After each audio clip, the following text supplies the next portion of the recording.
Hello बेटा, physics में question number 226 हम देखेंगे क्या कहता है। ये कहता है two forces 10 newton and 14 newton are acting on a body, what can be maximum and minimum resultant force on the body. देखो बेटा, हमारे पास दो फोर्सेस हैं, एक तो F1 का फोर्स है, F1 का फोर्स हमारा 10 न्यूटन का, और जो F2 का फोर्स है ये है बेटा मेरा 14 न्यूटन का। क्लियर है। अब हमें रिजल्टेंट निकालना है मैक्सिमम और मिनिमम, ठीक है। तो R इज इक्वल टू, आप जानते हो खूब अच्छी तरह से क्या होता है formula, R is equal to होता है under root F1 square plus F2 square और प्लस 2 टाइम्स F1 F2 और कॉस ऑफ कितना थीटा। ठीक है। अब एक बात बताता हूँ, ये पूरी चीज़ मैक्स कब होगी, आर मैक्स कब होगा, आर मैक्स तब होगा जब आपका थीटा जो है 1 हो, कॉस थीटा सॉरी 1 हो जाए, मतलब थीटा इज इक्वल टू कितना हो जाए 0 डिग्री हो जाए, तभी तो कॉस थीटा मैक्सिमम होगा। भाई कॉस थीटा पे तो सब कुछ डिपेंड कर रहा है, कॉस थीटा की वैल्यू जब 1 होगी तो पूरी वैल्यू आर आपकी मैक्सिमम आएगी। ठीक है बेटा, तो कॉस थीटा 1 कब होगा, जब थीटा हमारा 0 डिग्री होगा, कॉस 0 आपका 1 होता है। क्लियर होगी बात, तो ये चीज़ आपको याद रखनी है। तो यहाँ पर थीटा 0 डिग्री आएगा, तो एक केस तो ये हो गया कि अगर मैं थीटा को 0 पुट कर दूँ, इसके बाद जो है F1 F2 की मैं वैल्यू पुट कर दूंगा, मुझे क्या मिल जाएगा, आर मैक्सिमम मिल जाएगा। अब मैं बात करूंगा बेटा आर मिनिमम की, आर की वैल्यू मिनिमम कब होगी, आर की वैल्यू मिनिमम तब होगी जब कॉस थीटा मेरा मिनिमम होगा, और कॉस थीटा मिनिमम कितना होता है -1, और ये किस एंगल पर होगा, ये होगा बेटा 180 डिग्री पर। इसका मतलब है एक फोर्स तो आपका इस तरफ लग रहा हो और दूसरा फोर्स आपका इसके जस्ट अपोजिट लग रहा हो। और इस वाले केस में क्या था बेटा, आपका एक फोर्स इस तरफ लग रहा था और दूसरा फोर्स भी आपका इसी तरफ लग रहा है, तो ये सेम डायरेक्शन थी, 0 डिग्री का केस था और ये 180 डिग्री का केस था। तो इस फार्मूले में ये जो आपका रिजल्टेंट का फार्मूला है, जब इसमें थीटा 0 पुट करोगे तो आपको आर मैक्सिमम मिलेगा, और जब इसमें आप थीटा 180 डिग्री पुट करोगे तो आर आपको कैसा मिल जाएगा, मिनिमम मिल जाएगा। Got the idea, simple. ये देखो बेटा, conditions for zero resultant vector, resultant vector की के जीरो होने की क्या कंडीशन हो सकती है। तो हम आर इज इक्वल टू जानते हैं बेटा क्या, आर इज इक्वल टू हम जानते हैं कि हमारा जो है ये होता जा करके ए स्क्वेयर प्लस बी स्क्वेयर और प्लस 2ab और क्या कॉस ऑफ थीटा, ये चीज़ है। क्लियर है, ये चीज़ होती है। तो अब आर हमारा जीरो कब आ सकता है, ये हमें सोचना पड़ेगा। पहली बात कि दोनों के दोनों वेक्टर जो है हमारे कैसे हो जाएं, दोनों वेक्टर हमारे इक्वल हो जाएं लेकिन अपोजिट डायरेक्शन में हो जाएं। तो एक वेक्टर इस तरफ और दूसरा इक्वल एंड अपोजिट आपका इस तरफ हो जाए, तो हम कहेंगे इनका रिजल्टेंट क्या आएगा, जीरो आएगा। इसके अलावा किसी भी केस में, इसके अलावा किसी भी केस में, जैसे आपका ये केस है मैं बताता हूँ, इसके अलावा आपका किसी भी केस में ये चीज़ जीरो नहीं हो सकती, सिर्फ ये एक केस है जहाँ जीरो हो रहा है, अदरवाइज आपको हमेशा कोई ना कोई रिजल्टेंट की वैल्यू मिलेगी। जैसे मैं ये आपकी जो ये आपका एक वेक्टर है, ये जो ऑरेंज कलर का है ये आपका एक वेक्टर है, तो अभी बताता हूँ आपको मैं। देखो बेटा, ये ऑरेंज कलर का जो वेक्टर है, अगर मैं इसको यहाँ पर ले आऊँ तो रिजल्टेंट कितना हो जाएगा, ये मेरा रिजल्टेंट हो जाएगा यहाँ से लेकर यहाँ तक। इसको मैं यहाँ ले आऊँ तो रिजल्टेंट मेरा ये हो जाएगा इनिशियल फाइनल। अगर इसको मैं यहाँ ले आऊँ तो रिजल्टेंट मेरा क्या हो जाएगा, ये हो जाएगा कि नहीं हो जाएगा। और मैं इधर ले आऊँ तो रिजल्टेंट मेरा और हो जाएगा, इतना आ जाएगा। और अगर इसको मैं यहाँ मिला दूँ तो रिजल्टेंट मेरा करीब करीब जीरो हो जाएगा। क्लियर है। तो आपको क्या करना है, ये जो पॉइंट है आपका, ये वाला पॉइंट है, ये आपका हेड है। क्या है, ये ऑरेंज वाले वेक्टर का हेड है, और ये हमारे ब्लू वाले वेक्टर का टेल है, और टेल से हेड को मिलाते हैं तभी तो रिजल्टेंट मिलता है। तो जरा देखो, गौर करो, अब लगातार आपका रिजल्टेंट की वैल्यू कैसी होती जा रही है, डिक्रीज होती जा रही है, डिक्रीज होती जा रही है, डिक्रीज होती जा रही है, और फाइनली आकर के क्या हो गई, ये जीरो हो गई कि नहीं हो गई। इससे साफ पता चल रहा है कि सिर्फ एक केस है जहाँ पर ये जीरो पॉसिबल है, रिजल्टेंट वेक्टर जीरो पॉसिबल है, और वो कौन सा है, वेक्टर हमारे इक्वल एंड अपोजिट हो। कैसे हो, equal and opposite. Got the idea. हम बात करेंगे बेटा अब लेमीज थ्योरम की। लेमीज थ्योरम क्या कहती है ये बताता हूँ। जैसे कि आपका ये एक पार्टिकल है और इस पार्टिकल पर तीन फोर्स काम कर रहे हैं। इस तरफ काम कर रहा है वेक्टर ए, इस वाली डायरेक्शन में काम कर रहा है वेक्टर बी, और इस वाली डायरेक्शन में काम कर रहा है वेक्टर सी। ये तीन वेक्टर आपके इस तरह से काम कर रहे हैं। क्लियर है। देखो बेटा, अब इसमें आपको क्या करना है, जो वेक्टर ए है, जो फोर्स ए वाली डायरेक्शन में लग रहा है, इसके जो अपोजिट एंगल है वो है बेटा आपका अल्फा। कितना है, ये अल्फा है। और जो वेक्टर बी है या फोर्स बी है, उसके अपोजिट एंगल कितना है बेटा, ये है आपका बीटा। और जो आपका वेक्टर सी है या फोर्स सी है, उसके अपोजिट जो एंगल है आपका गामा है। क्लियर होगी बात। तो लेमी ने क्या कहा था, लेमी ने कहा था अगर हम ये फोर्स ले लें और इसके जो अपोजिट एंगल है उसका साइन ले लें तो वो आपस में इक्वल होते हैं, उनका रेशियो आपस में इक्वल होता है। ठीक है, तो क्या बनेगा बेटा आपका जा करके, फोर्स है ए और इसके सामने का एंगल कितना है, इसके अपोजिट एंगल गया आपका जा करके अल्फ़ा, तो इसका साइन अल्फ़ा। फिर आपने क्या ले लिया बी और इसके अपोजिट एंगल कितना था बीटा, तो इसका क्या जाएगा साइन ऑफ बीटा। फिर आपने ले लिया सी और इसके अपोजिट एंगल कितना है साइन ऑफ गामा, ये आपस में इक्वल होंगे। ठीक है, इस केस में अगर ये आपस में इक्वल आ गए, इसका मतलब ये जो पार्टिकल है ना आपका, ये जो पार्टिकल है, ये जो पार्टिकल है ये आपका इक्विलिब्रियम पर आ गया। क्या हो गया, ये पार्टिकल इक्विलिब्रियम पर आ गया, मतलब अब इसकी पोजीशन डिस्टर्ब नहीं होगी, अब इसकी पोजीशन डिस्टर्ब नहीं होगी, ये जैसा है वैसा का वैसा रहेगा, मोशन नहीं करेगा ये। और अगर मोशन कर रहा है तो फिर कांस्टेंट वेलोसिटी के साथ ये मोशन करेगा। ठीक है, तो लेमी ने यही बात जो है अपनी प्रूव करके बताई थी। तो आप डेफिनेशन इसकी पढ़ सकते हैं। It states that if three forces acting on a point are in equilibrium, ये तीनों फोर्स कैसे हो, इक्विलिब्रियम पर हो। इक्विलिब्रियम का मतलब होता है एक दूसरे को बैलेंस कर रहे हो। ठीक है, then each force is proportional to the sine of the angle between the other two forces. ठीक है, किसके प्रोपोर्शनल होते हैं, जैसे ये फोर्स ले लिया तो ये जो एंगल है ये बाकी के दो जो फोर्स थे उनके बीच में लगने वाला एंगल था, उनका रेशियो। ठीक है, तो इस तरह से आप ये लेमी थ्योरम कंप्लीट कर सकते हो। क्लियर। ये देखो बेटा एक न्यूमेरिकल प्रॉब्लम है, एक बॉब है, बॉब होता है इस तरह का लट्टू सा होता है, एक बॉब है 50 ग्राम का, Hanks vertically at the end of a string of 50 centimetre. ये आपका पॉइंट ओ था, इस पॉइंट ओ से आपने इसको हैंग किया हुआ था। 50 सेंटीमीटर लेंथ की आपकी ये स्ट्रिंग थी, कितनी है 50 सेंटीमीटर की है, और ये जो बॉब है ये 50 ग्राम का है। तो और इसकी लेंथ कितनी है, इसकी लेंथ है बेटा यहाँ से लेकर यहाँ तक ये 50 सेंटीमीटर है। ठीक है, ये यहाँ था और ये जो है इस तरफ चला गया, यहाँ पर चला गया। क्लियर होगी बात, यहाँ पर चला गया, ये क्लियर है। तो 50 सेंटीमीटर इसकी लेंथ है और ये गया क्यों इस तरफ, ये गया इस वजह से क्योंकि इसके लिए राइट डायरेक्शन में एक फोर्स लग रहा था, और क्योंकि रस्सी टाइट हो गई है तो इसमें टेंशन आ गया टी। कितना टेंशन आ गया टी, ये टेंशन जो है इस डायरेक्शन में लग रहा है। क्लियर होगी बात। और mg का फोर्स ऑलवेज डाउनवर्ड लगता है, ये आपको याद कर लेना है, ये होता ही होता है। कोई भी ऑब्जेक्ट है उसका जो वेट है m इंटू जी वो ऑलवेज एक्ट डाउनवर्ड। यहाँ तक कोई दिक्कत नहीं है। मैं फिर बता देता हूँ, आपके पास क्या था, आपके पास एक बॉब था इस तरह से लटका हुआ था, वो यहाँ पर लटका हुआ था, एक फोर्स लगा F का, वो इसको खींचता खींचता कहाँ ले गया, वो इसको खींचता खींचता यहाँ ले गया, यहाँ से वो खींच करके यहाँ पर ले गया, यहाँ ले जा करके उसने छोड़ दिया, यहाँ पर ये इक्विलिब्रियम पर आ गया। तो इस पॉइंट बी पर जो इसके ऊपर लगने वाले सारे फोर्सेस है वो बैलेंस होंगे, तभी तो ये रुका यहाँ करके। इसका मतलब है at point B the given bob is at equilibrium, यहाँ पर ये जो इक्विलिब्रियम पर आ चुका है। तो मैं इस कंडीशन में इसके ऊपर जो लगने वाले फोर्सेस हैं उसके बारे में बात बताता हूँ। ये एंगल कितना आ जाएगा थीटा। क्यों आ जाएगा, इसका रीज़न क्या है, क्योंकि ये जो लाइन है आपकी वही लाइन ये है, ये दोनों लाइन कैसी हैं, पैरेलल हैं, और जो ये पैरेलल हैं और इनके पास क्या हो रहा है भाई, पैरेलल लाइन के बीच में आपको देखने को मिल रहा है एक ट्रांसवर्जल लाइन देखने को मिल रही है। ये ट्रांसवर्जल लाइन है, ये जो लाइन है ना ये ट्रांसवर्जल लाइन है। तो दो पैरेलल लाइन को अगर एक लाइन कट करती है तो ट्रांसवर्जल होती है, और ये जो एंगल बन रहा है आपके थीटा, ये अल्टरनेट एंगल है, ये इक्वल होंगे आपस में। तो मैं पॉइंट बी की फ्री बॉडी डायग्राम बना के दिखाता हूँ आपको। पॉइंट बी पे क्या क्या हुआ, एक फोर्स तो बेटा एफ लग रहा है राइट साइड में, mg का फोर्स लग रहा है बेटा डाउनवर्ड। इसके बाद ये आप जो वर्टिकल लाइन ड्रॉ कर लो, इस डायरेक्शन में लग रहा है आपका टेंशन टी, और इसने कितना एंगल बना रखा है वर्टिकल से, थीटा। क्लियर होगी बात।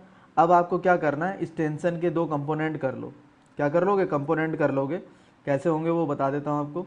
एक तो बेटा आपका ये जो टेंशन है, एक तो इस तरफ आ जाएगा इसका एक कंपोनेंट टी कॉस थीटा, मैंने बताया था ना, जिसके साथ एंगल बनाते हैं वो हमेशा क्या होता है, टी कॉस थीटा हो जाएगा। और ये वाला क्या हो जाएगा, ये हो जाएगा टी साइन थीटा। ये वाला क्या हो जाएगा, टी साइन थीटा, और ये वाला क्या हो जाएगा, टी कॉस थीटा। तो ये मैंने कर दिया क्या, टी कॉस थीटा। इस डायरेक्शन में लग रहा है टी कॉस ऑफ थीटा, और आपका इस डायरेक्शन में क्या लग रहा है, टी साइन ऑफ थीटा। कितना अप्लाई हो रहा है, टी साइन ऑफ थीटा। अब इस टी का रोल खत्म हो गया, ये जो टी था इसका रोल खत्म हो गया, इसे हमने दो कंपोनेंट में बांट लिया, एक टी कॉस थीटा में और एक टी साइन थीटा में। अब आपके हॉरिजॉन्टल डायरेक्शन की मैं बात करता हूँ। किसकी बात करता हूँ, हॉरिजॉन्टल।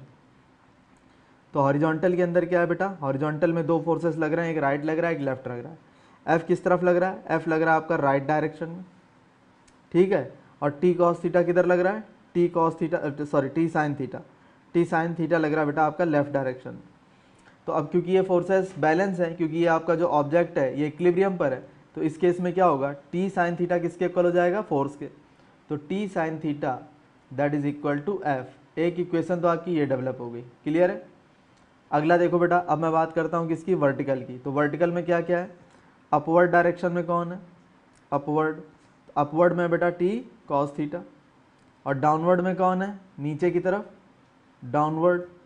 डाउनवर्ड में बेटा एम जी। अब एक बात बताओ, एक अपवर्ड है एक डाउनवर्ड है और ऑब्जेक्ट कहीं जा नहीं रहा है, ये वाला जो पॉइंट है ये इक्विलिब्रियम पर है। इसका मतलब ये दोनों फोर्सेस भी आपस में कैसे हो जाएंगे, बैलेंस हो जाएंगे। बैलेंस हो जाएंगे मतलब इक्वल हो जाएंगे। तो यहाँ से क्या मिल जाएगा आपको, टी कॉस थीटा किसके बराबर हो जाएगा, एम जी के बराबर हो जाएगा। एक आपको यहाँ से वैल्यू मिल जाएगी। पूछ क्या रहा था, ये आपसे ये पूछ रहा है, how much distance the Bob is pulled aside from its initial position when it reaches the in equilibrium. ठीक है, तो कह रहा है कितना आपने इसको इस साइड में खींचा है। तो एक बात बताता हूँ आपको, सुनो बेटा, आप क्या करो, T sign theta is equal to F और T cos theta is equal to M G को यूज़ कर लो आप। क्लियर है, बताता हूँ आप। देखो बेटा, यहाँ से क्या करो आप, T sign theta is equal to F और टी कॉस थीटा इससे डिवाइड कर दो। ये कितना था बेटा, एम इंटू जी था। तो इस टी से टी कैंसिल हो गया, यहाँ से क्या आ जाएगा, tangent theta that is equal to F upon कितना, एम इंटू जी। अब एफ कितना था आपका, 20 ग्राम। तो इसको न्यूटन में बदलने के लिए क्या करोगे, पहले तो इसको किलोग्राम में बदलो, 1000 से डिवाइड करो। अब न्यूटन में बदलने के लिए 9.8 से मल्टीप्लाई करो, डिवाइडेड बाई मास कितना था बॉब का, 50 ग्राम था। इसको 1000 से डिवाइड करके किलोग्राम में बदल लो, और जी कितना होता है 9.8। तो इससे ये कैंसिल हो गया, 1000 से 1000 कैंसिल हो गया, ये कितना आ गया 20/50, जीरो से जीरो कैंसिल हो गया, तो क्या आ गया 2/5 आ गया। ये कितना आ गया, tan theta is equal to 2/5 आ गया। अब जरा दिमाग लगाना, आपके पास ये वैल्यू है, आपके पास ये चीज़ है। अब इसमें देखो क्या क्या आपको पता है। ये जो वैल्यू है आपकी, ये O से लेकर के B तक की वैल्यू है, और ये आपकी 50 सेंटीमीटर लेंथ दे रखी थी। कितनी दे रखी थी, 50 सेंटीमीटर। और बेटा इसके बाद ये वाला एंगल आपको दे रखा था कितना, थीटा। क्लियर है। पूछ क्या रहा था, वो ये पूछ रहा था कि आपने बॉब को यहाँ से यहाँ तक कितना शिफ्ट किया, बॉब को यहाँ से यहाँ तक आपने कितना शिफ्ट किया कि ये इक्विलिब्रियम पर आ गया। नहीं आई मेरी बात समझ में। मैं कह रहा हूँ कि ये जो बॉब है आपको इसने सी वाले पॉइंट से कितना शिफ्ट करना पड़ा, ये क्वेश्चन पूछ रहा है। ठीक है, तो इसका मतलब है वो यहाँ आपसे सी से बी के बीच की डिस्टेंस पूछ रहा है। क्लियर होगी बात। तो एक बात बताओ, ये वैल्यू मुझे चाहिए, ये वैल्यू मैंने मान ली कितनी है, एक्स। कितनी है, एक्स है। अब tan थीटा इसने दे रखा है, tan थीटा कितना 2/5। तो जब tan थीटा अप्लाई करूँगा तो ये तो बेटा मेरा परपेंडिकुलर हो गया 2 और 5 हो गया मेरा बेस। क्लियर है। तो एक बात बताओ, एक बात बताओ, यहाँ से आप क्या निकाल सकते हो, x निकाल सकते हो कि नहीं। tan theta is equal to कितना आ रहा है 2/5, ये तो रेशियो में है ना, ऐसे नहीं आएगा। एक काम करो आप, tan थीटा का 50 सेंटीमीटर है ना ये, ठीक है। तो tan थीटा से sin थीटा में जाओ आप, ये 50 भूल जाओ आप, ये 50 हम बाद में बात कर लेंगे। tan theta is equal to है आपका 2/5, ठीक है।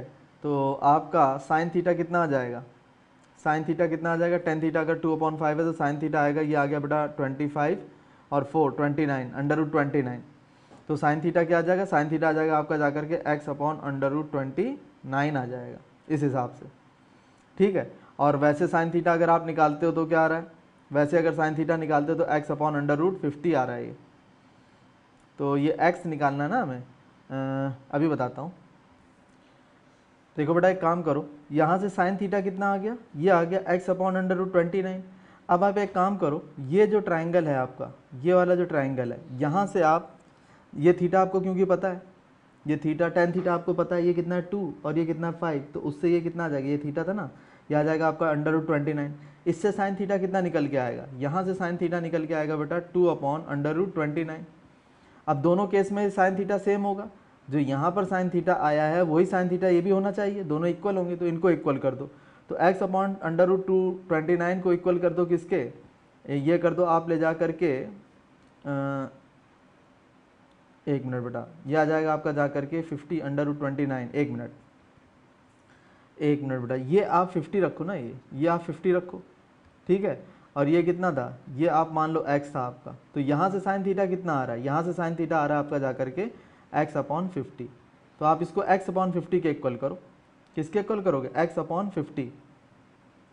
ये तो x/50 करोगे तो भी बात नहीं बनेगी। देखो बेटा, दो ट्रायंगल बन गए आपके, एक तो tan theta is equal to ये बन गया और एक आपका ये बन गया। क्लियर है? इस तरह से बन गए दो ट्रायंगल, ये x मान लिया, ये 50 मान लिया, तो यहाँ से साइन थीटा कितना आएगा? x/50। और बेटा इस वाले से यहाँ से ट्रायंगल बना था, यहाँ से साइन थीटा कितना आएगा? 2/√29। तो यहाँ से आप x की वैल्यू आसानी के साथ कैलकुलेट कर सकते हो। और ये x क्या है? ये यहाँ से लेकर यहाँ तक की डिस्टेंस है। क्या चीज़ है? यहाँ से लेकर यहाँ तक की डिस्टेंस है, इतनी। यही पूछ रहा था कि ये एंगल थीटा बनाने के लिए उसने कितना हॉरिजॉन्टल मोशन किया। Got the idea? तो ये आपका आ जाएगा यहाँ से। क्लियर है?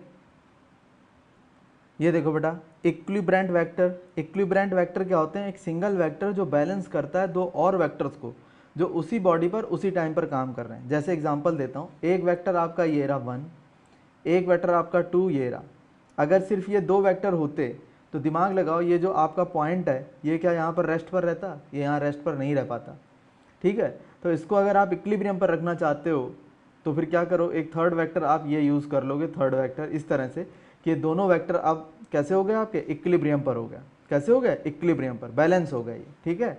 तो this third vector is known as equilibrant vector. तो क्या समझ में आया आपके? इसमें ये समझ में आया, अगर एक सिंगल वेक्टर जो बैलेंस करता है दो या दो से ज़्यादा वेक्टर्स को जो एक ही बॉडी पर काम कर रहे हैं एक ही टाइम पर।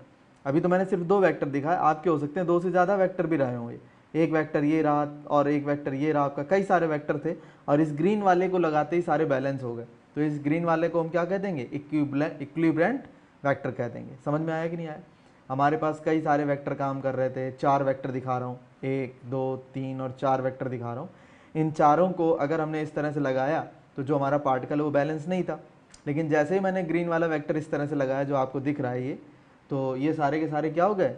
इक्विलिब्रियम पर आ गए। तो इसका नाम क्या हो जाएगा? Equilibrant vector. क्लियर है? Important facts of vector addition बेटा आपको याद रखने हैं। ये क्या इंपॉर्टेंट फैक्ट्स हैं? पहली बात है, vector of the same nature alone can be added. जैसे मान लो आपके पास एक तो वेलोसिटी वेक्टर है और एक फोर्स वेक्टर है, तो आप इसको ऐड नहीं कर सकते। हाँ, वेलोसिटी वेक्टर को आप दूसरे किसी वेलोसिटी वेक्टर में ऐड कर सकते हो, या फोर्स वेक्टर को आप किसी दूसरे फोर्स वेक्टर में ऐड कर सकते हो। तो मतलब सिमिलर नेचर वाले ही वेक्टर ऐड होते हैं। और अगर आपके नेचर सेम नहीं है, एक मान लो वेलोसिटी और दूसरा आपका फोर्स है, आप चाहे इनको मैं ऐड कर लूँ तो ऐड या सब्ट्रैक्ट नहीं हो सकते। क्लियर होगी बात? दूसरी जो बात है, वेक्टर एडिशन जो होता है कम्यूटेटिव होता है। जैसे मैंने कह दिया vector A plus vector B और फिर कह दिया vector B plus vector A, ये कह दिया, तो आपको पता होना चाहिए इसका जो रिजल्टेंट आएगा वही रिजल्टेंट इसका आएगा। इससे कोई फ़र्क नहीं पड़ता कि मैं ए को पहले ले रहा हूँ या बी को पहले ले रहा हूँ। ठीक है? इसका मतलब है वेक्टर एडिशन कैसा होता है? कम्यूटेटिव होता है। क्लियर? बेटा वेक्टर एडिशन एसोसिएटिव भी होते हैं। एसोसिएटिव का मतलब जैसे ये वेक्टर ए है और ये वेक्टर बी है और ये वेक्टर सी है, तो मैं क्या करूं, मैं इसको दो तरह से कर सकता हूं। पहले मैं वेक्टर ए और वेक्टर बी को ऐड कर लूं, इनका जो आंसर आए उसको मैं वेक्टर सी में ऐड कर लूं। एक तरीका तो ये। दूसरा तरीका क्या है, वेक्टर ए को ऐसे ही रहने दूं और वेक्टर बी और सी को पहले ऐड कर लेता हूं और फिर उसको वेक्टर ए में ऐड कर देता हूं। तो हमारे पास दो मेथड है वेक्टर्स को ऐड करने के, तो जो आंसर ये देगा वही आंसर आपको ये दे देगा। क्लियर है? सेम आंसर मिलेंगे। इसका मतलब वेक्टर एडिशन कैसा होता है? एसोसिएटिव होता है। देखो बेटा, एक बोट है जो रिवर को क्रॉस करना चाहती है शॉर्टेस्ट पाथ में। तो मैं आपको दिखाता हूँ, एक रिवर है, मान लो ये एक रिवर है, ये रिवर है आपकी। ठीक है? इस डायरेक्शन में इसका फ्लो है, इस डायरेक्शन में रिवर का फ्लो है, राइट डायरेक्शन में। और आपके पास ये बोट है, ये आपकी बोट है। क्लियर है? ये आपके पास ये बोट है आपको, ये। अब ये बोट चाहती है कि मैं इसको शॉर्टेस्ट पाथ में क्रॉस कर लूँ, रिवर को मैं शॉर्टेस्ट पाथ में क्रॉस कर लूँ। तो शॉर्टेस्ट पाथ क्या होगा? शॉर्टेस्ट पाथ आपका यही तो होगा, सबसे छोटा रास्ता यही तो है।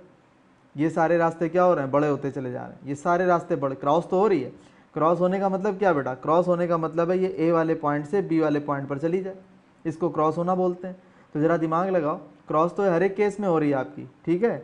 यहाँ से देखो ये क्रॉस ही तो हो रही है, अगले बी वाले लाइन पर पहुँच गई, ये क्रॉस हो गई, अब भी क्रॉस हो गई, अब भी क्रॉस हो गई, लगातार ये सब क्रॉस वाली बातें आ रही हैं।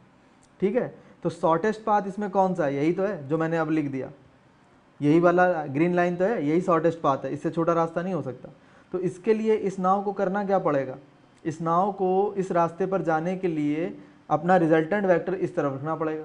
जैसे मान लो रिवर जा रही है आपकी इस तरफ, ठीक है, और बोट आपकी इस तरफ जाना शुरू हो जाए, तो इनका रिजल्टेंट अगर किस तरफ आ जाए, इनका रिजल्टेंट इस डायरेक्शन में आ जाए, इस डायरेक्शन में, ठीक है। अगर इन दोनों का रिजल्टेंट इस डायरेक्शन में आ जाए, कहीं भी नहीं हो, ये इस तरफ होना चाहिए, तभी ये शॉर्टेस्ट पाथ में जा सकती है। मतलब हमारे पास दो वेक्टर हैं, एक तो आपका रिवर वाला वेक्टर है और एक हमारा बोट का खुद का वेक्टर है। इन दोनों वेक्टर का रिजल्टेंट अगर रिवर के फ्लो के परपेंडिकुलर आ गया, तब तो हम कह देंगे रिवर शॉर्टेस्ट पाथ पे जा रही है, अदरवाइज नहीं जा सकती, फिर कोई रास्ता नहीं बचता इसके पास, ठीक है। तो इसके लिए हम क्या करेंगे, ये रिजल्टेंट अपना ड्रॉ कर लेंगे, इस तरफ आना चाहिए ये जो रिजल्टेंट है आपका इस तरीके से आना चाहिए ये, ठीक है। ये आपका रिवर वाला हो गया और ये आपका बोट वाला हो गया। तो इन दोनों का रिजल्टेंट अगर आपका परपेंडिकुलर आया रिवर के फ्लो के इस तरह से 90 डिग्री पर, तो हम कहेंगे कि ये शॉर्टेस्ट पाथ पे जा रही है। अदरवाइज क्रॉस करने के तो मैंने आपको बता दिया, क्रॉस तो ये कई तरीके से कर सकती है, ये भी क्रॉस है, ये भी सब क्रॉस ही तो कर रही है, लेकिन ये सबसे छोटा रास्ता है क्योंकि यहाँ रिजल्टेंट ठीक परपेंडिकुलर है रिवर के फ्लो के। Got the idea, simple. ये केस देखो बेटा क्या है, ये कह रहा है बोट रिवर को क्रॉस तो कर जाए, बोट जो है रिवर को क्रॉस कर जाए, ये हमारी रिवर है, और जो बोट है वो कह रहा है इसको क्रॉस कर जाए, कोई दिक्कत नहीं, ये हमारी बोट है, ये हमारी बोट है और ये रिवर को क्रॉस करेगी, इस तरफ जो है जाएगी। अगर ये इस तरफ पहुंच जाती है आपकी, तो हम कहेंगे बोट ने रिवर को क्रॉस कर लिया। ये भी क्रॉस है, ये भी क्रॉस है, सब क्रॉस वाली बातें तो है, ये आपकी बोट क्रॉस हो गई। लेकिन अब ये चाहता है कि जो हमारी बोट क्रॉस करे वो सबसे कम टाइम में क्रॉस करे। तो ज़रा दिमाग लगाओ, अगर रिवर का फ्लो क्या हो जाए, जीरो हो जाए, रिवर फ्लो ही ना कर रही, तो ऑब्वियस बात है हमारा जो बोटमैन है ये किस तरफ अपने आप को लेके जाएगा, इस तरफ लेके जाएगा। तो इसको सबसे कम टाइम लगेगा और सबसे छोटा रास्ता भी यही होगा इसका। क्लियर है, ये चीज़ है। लेकिन अगर बोट फ्लो कर रही हो, रिवर फ्लो कर रही है, तब दिमाग लगाओ क्या होगा। मतलब हमारी जो बोट है वो सबसे कम टाइम कब लेगी, जब वो अपनी पूरी की पूरी एनर्जी रिवर के परपेंडिकुलर, रिवर के फ्लो के परपेंडिकुलर रखे, अपनी पूरी ताकत रिवर के फ्लो के परपेंडिकुलर रखे, तो सबसे कम टाइम लेगा कि नहीं लेगा। क्योंकि अगर वो इधर उधर दिमाग लगाता है, वो आपका इधर जाता है या आपका इधर जाता है, सॉरी, अगर वो आपका किसी दूसरी डायरेक्शन में अपने को रखता है, इधर रखता है या इधर रखता है या इधर रखता है, तो वो अपनी बेसिकली एनर्जी को वेस्ट कर रहा है, ठीक है, कहीं भी रखता है इस तरह से। इसके अलावा जो है एक केस है सिर्फ, ये सारी वैल्यूज़ वो अपनी सारी एनर्जी वेस्ट कर रहा है, मतलब इसमें सब में उसको ज़्यादा टाइम लगेगा। लेकिन ये जो है आपका सिर्फ ये वाले जो डायरेक्शन है, अगर वो हमेशा अपने आप को कॉन्सेंट्रेट कहाँ करता है कि मैं रिवर के फ्लो के परपेंडिकुलर ही जाऊँगा, तो उसको सबसे कम टाइम लगेगा। ये जो लाइन है आपकी ए से बी, अगर उसने अपनी बोट को हमेशा इस डायरेक्शन में वो जो है चलाता रहे, तो ज़रूरी नहीं है कि वो यहाँ पर जाकर के सी वाले पॉइंट पर पहुँचेगा। वो हो सकता है आपका किस वाले पॉइंट पर पहुँचे, जैसे रिवर अब आपकी फ्लो कर रही, तो हो सकता है इस वाले पॉइंट पर पहुँचे, लेकिन सबसे कम टाइम लेगा। हो सकता है वो यहाँ पर पहुँचे, तब भी वो सबसे कम टाइम लेगा। क्यों, उसकी कॉन्सेंट्रेशन है कि वो हमेशा रिवर के फ्लो के परपेंडिकुलर अपने आप को जो है वो बोट को सेल करता है। वो कहीं दूसरी जगह एनर्जी वेस्ट ही नहीं कर रहा, उसका सीधा एम है कि मेरे को दूसरे रास्ते पर पहुंचना है, दूसरे किनारे पे पहुंचना है। तो अपनी पूरी एनर्जी जो है वो इस तरह से परपेंडिकुलर डायरेक्शन में रखेगा। लेकिन होगा क्या, उसके पास दो वेलोसिटी होंगी, उसके पास दो वेलोसिटी होंगी हर एक पॉइंट पर। कौन कौन सी होंगी बता देता हूँ। जैसे ये वाला पॉइंट है, इस वाले पॉइंट पर रिवर उसको इस तरफ ले जा रही होगी और उसकी खुद की ताकत इस तरफ ले जा रही होगी। इस वाले पॉइंट पर रिवर उसको इस तरफ ले जा रही होगी, उसकी खुद की ताकत इस तरफ ले जा रही होगी। इस वाले पॉइंट पर रिवर उसको इस तरफ ले जाएगी, उसकी खुद की ताकत इस तरफ ले जाएगी। लेकिन जो इनके रिजल्टेंट है वो हमेशा उसको किस तरफ लेके जाएंगे, वो हमेशा उसको इस डायरेक्शन में लेके जाएंगे। जो दोनों ताकत के बराबर ताकत है वो उसको इस डायरेक्शन में लेके जाएगी। हाँ, लेकिन जब वो ऐसा करेगा, वो हमेशा अपने आप को किस तरफ रखता है, वो हमेशा अपने आप को इस तरफ चलाने की कोशिश करता है। तो वो जो टाइम लेगा वो सबसे कम टाइम लेगा। ठीक है, इसका मीनिंग क्या हुआ, अगर सेलर जो बोट को सेल कर रहा है अपनी नाव को हमेशा perpendicular to the flow of boat river रखता है, तो वो सबसे कम टाइम में जो है रिवर को क्रॉस कर जाएगा। समझ गए। पाथ जरूर उसका कोई दूसरा होगा, जरूरी नहीं है शॉर्टेस्ट पाथ हो, पाथ तो उसका लंबा हो गया। जरा गौर करना, इंपॉर्टेंट बात है, पाथ तो उसका लंबा हो गया। ये देखो, ये पाथ काफ़ी ज़्यादा है। शॉर्टेस्ट पाथ ये था, इसके लिए उसको अपने आप को इधर रखना पड़ता था, इस डायरेक्शन में रखना पड़ता था, तब जा कर के वो इस डायरेक्शन में आता था। ठीक है, तो इसमें टाइम ज़्यादा लगता था उसको। लेकिन अगर वो चाहता है कि मैं टाइम कम से कम लूँ, तो वो हमेशा अपने आप को किस तरफ रखे, वो हमेशा अपने आप को ये जो है रिवर के फ्लो के परपेंडिकुलर रखे। इस तरह से हमेशा अपने आप को रिवर फ्लो के परपेंडिकुलर रखेगा, तो पहुँचेगा तो ज़रूर वो दूसरे किनारे पर, लेकिन कहीं दूर जा कर के पहुँचेगा, लेकिन टाइम सबसे कम लेगा। गॉट द आइडिया और नॉट? थोड़ा सा कॉम्प्लिकेटेड है, अगर समझ पाए तो आसानी होगी आपको। देखो बेटा, फर्स्ट पॉइंट बताता हूँ, a physical quantity having magnitude and direction में और may not be A vector. जैसे टाइम है, मैग्नीट्यूड होता है, प्रेशर मैग्नीट्यूड और डायरेक्शन होती है, लेकिन ये आपकी जो है वेक्टर क्वांटिटी नहीं है। सरफेस टेंशन, ठीक है, they have direction but not vector. Surface tension भी जो है आपका वेक्टर क्वांटिटी नहीं है। करंट, ये भी आपका वेक्टर क्वांटिटी नहीं है। तो वो सारी चीज़ें जो vector law of triangle law of vector addition को फॉलो नहीं करती हैं, वो आपकी डायरेक्शन और मैग्नीट्यूड होने के बावजूद भी जो है वेक्टर नहीं बनती। जैसे करंट का ही केस ले लेता हूँ। मान लो एक सर्किट है, आपका एक वायर है, ये रहा, ये ए पॉइंट है और ये आपका बी पॉइंट है, ठीक है। इसमें 2 एम्पियर की करंट जा रही है। क्लियर होगी बात? अब मैंने क्या किया, इस वायर को मोड़ लिया इस तरह से। ये ए वाला पॉइंट था, इसको मैंने इस तरह से मोड़ दिया। ये मेरा बी वाला पॉइंट है और ये बीच में टर्न सी ले लिया। तो अब बताओ इसमें करंट कितनी जा रही होगी? तो अगर आप वेक्टर के हिसाब से देखोगे तो आप कहोगे पहले ए से सी तक करंट यूँ गई, फिर करंट यूँ गई। यहाँ से 2 एम्पियर आ रही थी और यही आगे जा कर के ये 2 एम्पियर है। और अगर ये वेक्टर होती तो फिर आपका रिजल्टेंट कितना आ जाता? आपका रिजल्टेंट ये आ जाता। उस हिसाब से रेड वाली लाइन कितनी आ जाती? ये आ जाती है आपकी जा करके 2/√2। मतलब अब करंट की वैल्यू पहले से ज़्यादा आ जाती, तब तो फिर काम आसान हो जाता आपका। नहीं समझा आप मेरी बात? जैसे ए से बी तक आपकी करंट 2 एम्पियर फ्लो कर रही थी, आपने क्या किया, उस वायर को इस तरीके से नंबर 2 वाले तरीके से मोड़ लिया, एक रेक्टेंगल बना लिया, सॉरी एक ट्रायंगल बना लिया 90 डिग्री का, राइट एंगल ट्रायंगल। तो यहाँ से ए से सी में भी 2 एम्पियर की करंट है और सी से बी में भी 2 एम्पियर की करंट है। तो अगर ये वेक्टर क्वांटिटी होती तो टोटल करंट कितनी आ जाती इसकी? 2/√2 आ जाती। इसका मतलब जानी थी कितनी? 2 एम्पियर, जा रही 2√2। ऐसा होता है क्या? ऐसा कभी नहीं होता, ये चीज़ कभी नहीं होती। इसका मतलब है डायरेक्शन और मैग्नीट्यूड होना ही सब कुछ नहीं है। जब तक वो triangle law of vector addition को फॉलो नहीं कर रही फिजिकल क्वांटिटी, तब तक वो वेक्टर नहीं है आपकी। क्लियर हो गई बात? सिंपल। अगला पॉइंट देखो बेटा, ये कहता है physical quantity is a vector only when it follows commutative law. अगर ये कम्यूटेटिव लॉ को फॉलो कर रही तभी ये वेक्टर क्वांटिटी है। जैसे a + b करूँ या b + a करूँ और ये दोनों कैसे आ जाए? इक्वल आ जाए, तभी मैं कहूँगा वो वेक्टर क्वांटिटी है, अदरवाइज नहीं है। क्लियर? थर्ड पॉइंट है when a vector is displaced to itself it does not change. जैसे एग्जांपल देता हूँ, जैसे ये आपका वेक्टर है, अभी ये यहाँ पर दिख रहा है आपको, अब आपने इसको उठा करके यहाँ रख दिया, ठीक है, कोई फर्क नहीं पड़ेगा जी, ये कोई चेंज नहीं आएगा क्योंकि इसकी लंबाई पे कोई फर्क नहीं पड़ा, इसकी डायरेक्शन पे कोई फर्क नहीं है। आपने इसको यहाँ रख दिया, कोई फर्क नहीं पड़ा, वही है, डायरेक्शन उतनी है, लंबाई उतनी है। इसका मतलब क्या हुआ? इसका मतलब ये हुआ कि अगर कोई वेक्टर अपनी पोजीशन से डिस्प्लेस कर दिया जाता है तो भी उसमें कोई भी चेंज नहीं आता है। Fourth point, if the frame of reference is rotated और translated the vector does not change but its components में भी चेंज। इंपॉर्टेंट बात है, देखो मैं बताता हूँ आपको। जैसे कि ये एक आपका वेक्टर है, ये एक्स एक्सिस है और ये आपका वाई एक्सिस है। क्लियर है?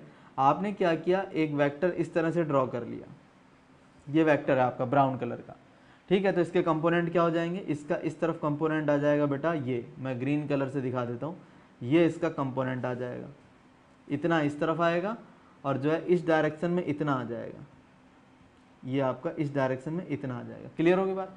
अब आपने क्या किया, अब आपने एक काम किया कि एक्सिस ऑफ रोटेशन को टर्न कर दिया। ये जो आपकी एक्सिस ऑफ रोटेशन थी इसको आपने टर्न कर दिया, आपने इसको ले लिया इस तरफ, ये एंगल आपने इस तरह से चेंज कर दिया इसका, ठीक है। ये एंगल आप चेंज कर रहे हो, यहाँ से ले जा करके ये इस तरह से कर दिया, एंगल चेंज कर दिया। ये आ गया आपका एक्स डैश और ये आ गया आपका वाई डैश। अब जरा गौर करो, अब इसके कंपोनेंट क्या हो जाएंगे? इस ये ब्राउन वाला वेक्टर तो चेंज हुआ नहीं, इसके कंपोनेंट हो जाएंगे बेटा ये यहाँ से लेकर यहाँ तक। एक कंपोनेंट इसका ये हो गया और दूसरा कंपोनेंट बेटा इसका क्या हो जाएगा? दूसरा कंपोनेंट इसका ये हो जाएगा, इस तरह से ये हो जाएगा, इतना सिर्फ ये 2 हिस्से आ जाएंगे, दोनों मैंने ऑरेंज कलर से दिखा दिए। तो कंपोनेंट चेंज हो गए, आपके जो कंपोनेंट हैं वो चेंज हो गए, लेकिन वेक्टर ने अपने मैग्नीट्यूड को चेंज नहीं किया। मैग्नीट्यूड तो उतना है, ब्राउन वाला जो वेक्टर है वो तो उतना ही दिख रहा है, लेकिन जो उसके कंपोनेंट थे जो पहले ग्रीन और वायलेट थे अब वो ऑरेंज कलर में हो गए कि नहीं हो गए? इसका मतलब क्या हुआ? इसका मतलब है कि अगर आप एक्सिस को रोटेट कर देते हो तो जो वेक्टर है उसके जो कंपोनेंट हैं वो चेंज हो जाएंगे, लेकिन वेक्टर अपने मैग्नीट्यूड को चेंज नहीं करता। Got the idea? ये आपका पॉइंट ये बताना चाहता है। अगला पॉइंट देखो बेटा, इसमें क्या है आपका? अगला पॉइंट ये है कि अगर वेक्टर को रोटेट कर दें angle other than multiple of 2 pi it changes. ठीक है, अगर आपने वेक्टर को 2 पाई के अलावा किसी दूसरे एंगल से चेंज कर दिया तो फिर ये चेंज कर जाएगा, क्योंकि 2 पाई में क्या होता है, 2 पाई में कहानी कुछ और है। जैसे आपका ये एक्सिस है आपकी, ठीक है, ये एक्स एक्सिस है और ये आपकी वाई एक्सिस है। आपने क्या किया, एक ये वेक्टर था आपका, एक आपके पास ये वेक्टर था, ठीक है, आपने इसको जो है यहाँ एक पॉइंट दे देता हूँ मैं, यहाँ मैंने पॉइंट दे दिया, मान लो ए वाला पॉइंट दे दिया। फिर आपने क्या किया, इसको रोटेट करना शुरू कर दिया। क्या करना शुरू कर दिया, रोटेट करना शुरू कर दिया। ये था, आपने इसको घुमा करके ये 360 पे रोटेट कर दिया, तब तो ये वैसा का वैसा आ गया, कोई चेंज नहीं हुआ इसके अंदर। आपने 720 चेंज किया, कोई फर्क नहीं पड़ा। इसका मतलब है 2 पाई या 2 पाई के मल्टीपल में आप अगर इसको रोटेट करते हो तो इसके मैग्नीट्यूड डायरेक्शन में कोई चेंज नहीं आएगा। लेकिन इसके अलावा अगर आपने किसी दूसरे एंगल से इसको थोड़ा सा भी घुमा दिया तो फिर ये चेंज हो जाएगा। जैसे ये हो गया आपका, अब ये चेंज कर गया, मैग्नीट्यूड जरूर सेम है लेकिन डायरेक्शन बदल गई। जो चीज़ पहले θ1 थी अब वो कितनी हो गई, वो θ2 हो गई। इसका मतलब है 2 पाई या 2 पाई के मल्टीपल पे चेंज करोगे तो फर्क नहीं पड़ेगा, उसके अलावा किसी भी एंगल पे रोटेट करोगे फर्क पड़ जाएगा। आगे आते हैं बेटा, इसमें पॉइंट देखते हैं। 6th पॉइंट है इसका, unit vector is a unitless and dimensionless. जो यूनिट वेक्टर होता है ना तो उसमें कोई यूनिट होती है और ना ही उसमें कोई डायमेंशन होती। यूनिट वेक्टर मैंने आपको खूब अच्छी तरह बताया था। जैसे मान लो ये आपका एक वेक्टर है, इसकी लंबाई कितनी है, 5 यूनिट है, तो आप चाहते हैं इसका मैं यूनिट वेक्टर कन्वर्ट कर लूँ इसको, तो इसके 5 टुकड़े कर लो, 1 2 3 4 5, और इन 5 में 4 हटा दो, ये हटा दो, ये हटा दो, ये हटा दो और ये हटा दो, तो कितना बच रहा है, ये हिस्सा बच रहा है। ये यूनिट वेक्टर बेटा आपका क्या है, ये यूनिट वेक्टर, ना तो इसमें यूनिट है और ना ही इसमें कोई डायमेंशन है। 7th पॉइंट देखो, a vector cannot be divided by a vector. Vector को वेक्टर से डिवाइड नहीं कर सकते। जैसे मान लो लिखा हुआ है 10/2 तो ये डिवाइड होकर के 5 आ जाएगा। लेकिन अगर लिखा वेक्टर 10 एम्पियर, वेक्टर 10 एम्पियर आ गई आपकी, सॉरी एम्पियर नहीं, 10 न्यूटन का फोर्स आ गया आपका ये, और इसको आप 2 न्यूटन के फोर्स से डिवाइड कर रहे हो, तो ये गलत बात है। वेक्टर को वेक्टर से डिवाइड नहीं कर सकते, ठीक है, ये पॉसिबल नहीं है। ना तो वेक्टर को डिवाइड कर सकते हो, ये आपको ध्यान रखना है, इसकी डायरेक्शन वगैरह जो है इस तरह से डायरेक्शन होती है ना वेक्टर के अंदर, तो उसमें आप कर नहीं पाओगे इस तरह से। क्लियर है, तो vector cannot be divided. Got the idea, thank you.